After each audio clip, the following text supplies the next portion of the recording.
Bienvenue dans ta 6e leçon qui portera sur le groupe du nom. Tu pourras remarquer que souvent, on appelle le groupe du nom le GN. Le GN peut être formé d'un seul mot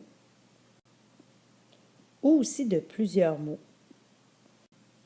Dans l'exemple ici, Marie est partie, le GN va être ici le nom propre Marie et il va être seul.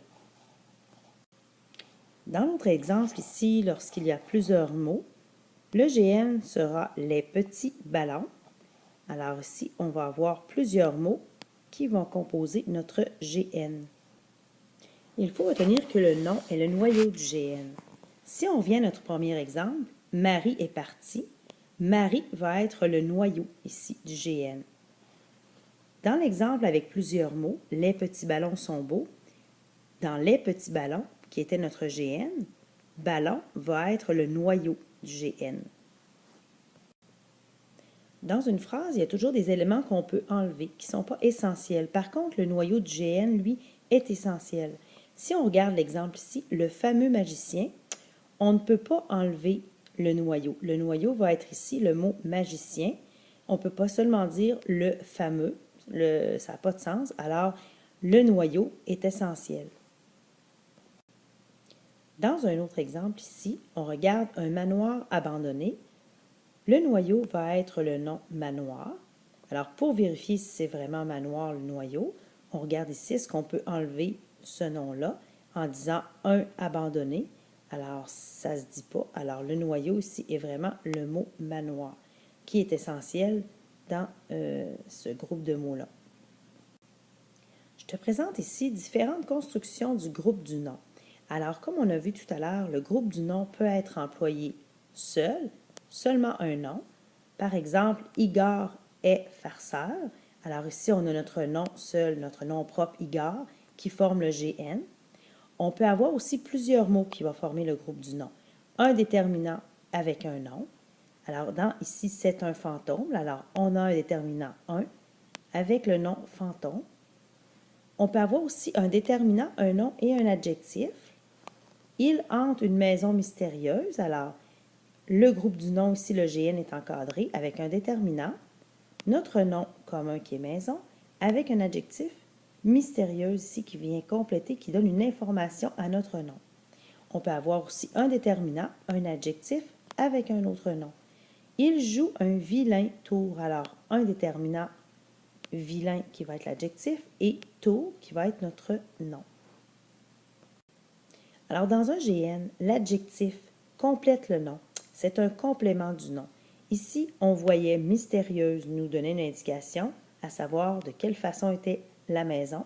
Elle était mystérieuse. Ici, on avait vilain l'adjectif qui venait aussi nous donner une indication pour le nom tour.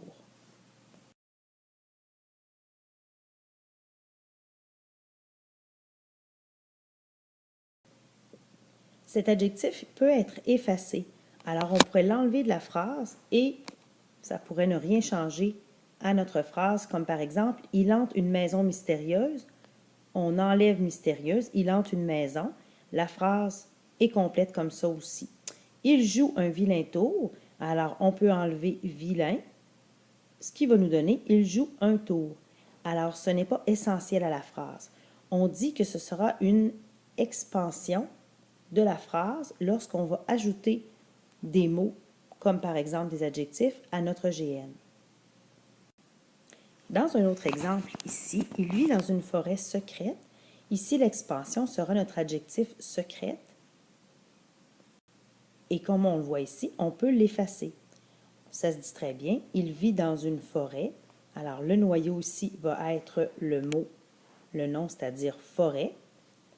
Et c'est le noyau du GN, donc lui est essentiel, ce qui n'était pas le cas pour secrète.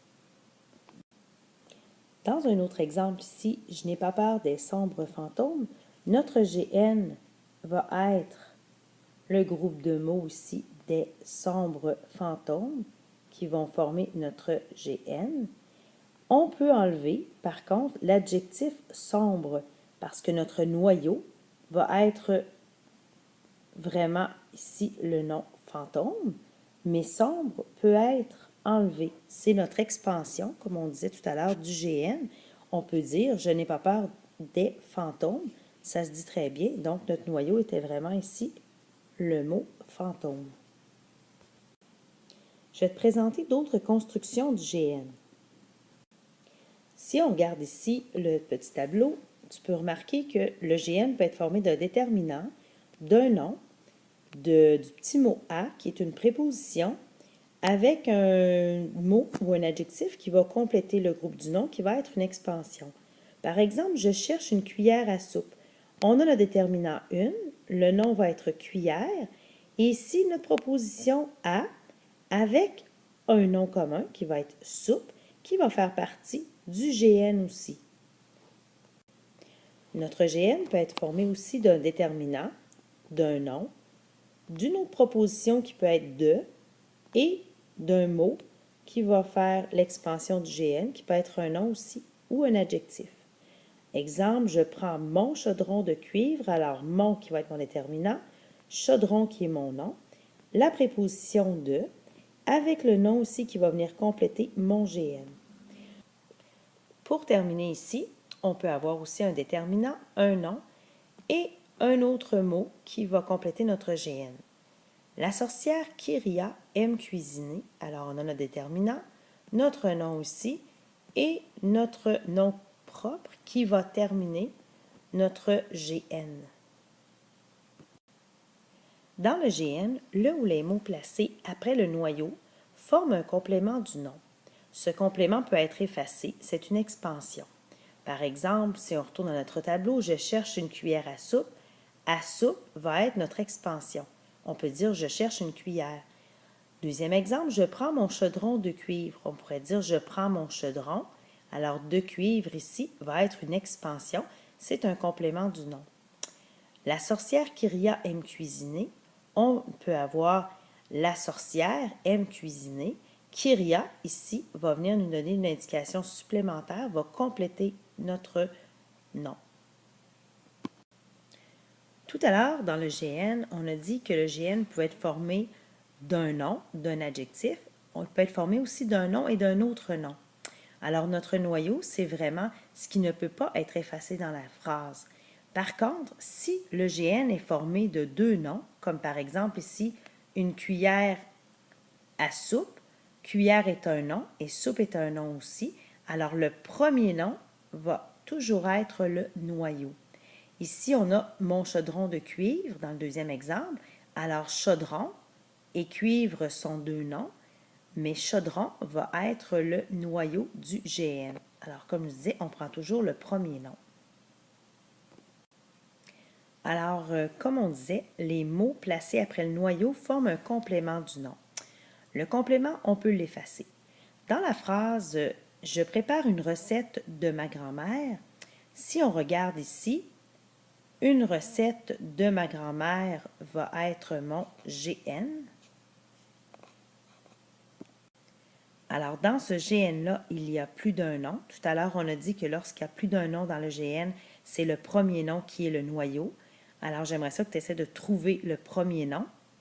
D'après toi, qu'est-ce que ça va être dans cette phrase-là? Si tu as répondu « recette », c'est bon. Alors, recette va être le noyau. Et ici, le complément du nom va être de ma grand-mère. On pourrait l'effacer. On pourrait dire « je prépare une recette, point », et la phrase serait complète. Donc, de ma grand-mère vient compléter le nom. C'est une expansion et ce n'est pas nécessaire, ce n'est pas essentiel à la phrase.